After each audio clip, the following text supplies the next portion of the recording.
Please don't forget subscribe to the channel and hit the bell to get notified of new daily videos. I was in my early 20s, fresh out of film school, and I'd sunk every penny I had, plus a substantial loan, into my dream, becoming a professional aerial videographer. My pride and joy was a custom-built, high-end drone rig, a magnificent piece of engineering valued at over $8,000. It was the key to my burgeoning freelance career, and I was on the cusp of landing my biggest gig yet. Then Caleb arrived. My distant cousin, a perpetually unemployed and deeply entitled man in his late 20s, needed a place to crash for a few weeks, which stretched into months. He was loud, messy, and had an uncanny knack for making everything about him. I tolerated him because my father, David, always preached family, even when that family was a drain on everyone around them. Caleb constantly belittled my work, calling my drone a toy and my ambition a silly hobby. The breaking point came when I was out for a day, preparing for that crucial client meeting. I'd carefully packed my drone in its padded case, ready to show off my portfolio. When I returned, the case was open. My drone was gone. My heart sank, a cold dread washing over me. I found Caleb in the living room, looking far too casual, a faint smell of ozone in the air.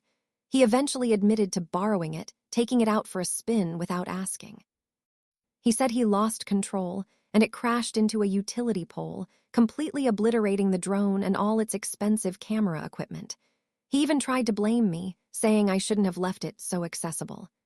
He just shrugged, offering no apology, no offer to help, just a dismissive, "It's just a toy, Alex. Get over it." That wasn't just a toy, it was my future. The client gig was lost, my reputation damaged, and I was now deep in debt with no means to earn. My Aunt Beatrice, Caleb's mother, just called it an unfortunate accident and told me to be more understanding of Caleb's stressful situation. My own father, while secretly furious, tried to keep the peace. I was devastated, but soon, devastation turned into a burning, white-hot rage. I remembered fragmented whispers from years ago, my father and uncle talking about Caleb's past troubles and getting out of town to avoid something. It was vague, but it planted a seed. I started digging quietly. I knew Caleb used to live across the state, in a small town he fled abruptly. I leveraged what little I knew about online public records and spent days sifting through news archives and county court records. It was tedious, frustrating work, but I was driven by fury. And there it was, not just a minor infraction, but a felony warrant. Years ago, Caleb had been involved in a joyriding incident, not just property damage, but a complete write-off of a parked vehicle, then fled the scene. He'd never faced the music, skipped court, and the warrant for felony property damage and failure to appear had been gathering dust, largely ignored because he kept moving, never staying in one place long enough for it to catch up with him. Until now. I meticulously planned. I waited until my father was at work, knowing he'd try to mediate if he was home. Caleb was lounging on the sofa, scrolling on his phone, oblivious. My hands trembled as I dialed the non-emergency police line. I adopted a worried, slightly hesitant tone. "Yes, I'm calling about someone who's staying at my residence," I said, giving my address. "I'm a little concerned. I've heard some things. I think he might have an outstanding warrant. His name is Caleb Donovan." The dispatcher took down the information, put me on hold for what felt like an eternity, then confirmed it. "Yes, we do have an active warrant for a Caleb Donovan, for felony property damage and failure to appear. Officers will be dispatched to your location." I thanked them, feigning concern, and hung up. 20 minutes later, I saw the cruiser pull up. My heart pounded like a drum. I opened the door before they could even knock, playing the role of the innocent bystander. "Officers?" I asked, wide-eyed. They confirmed they were looking for Caleb Donovan. "Oh, he's right in the living room," I said, gesturing calmly, but inside I was practically vibrating with anticipation.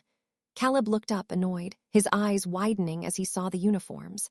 His smug expression dissolved into pure panic. They didn't hesitate.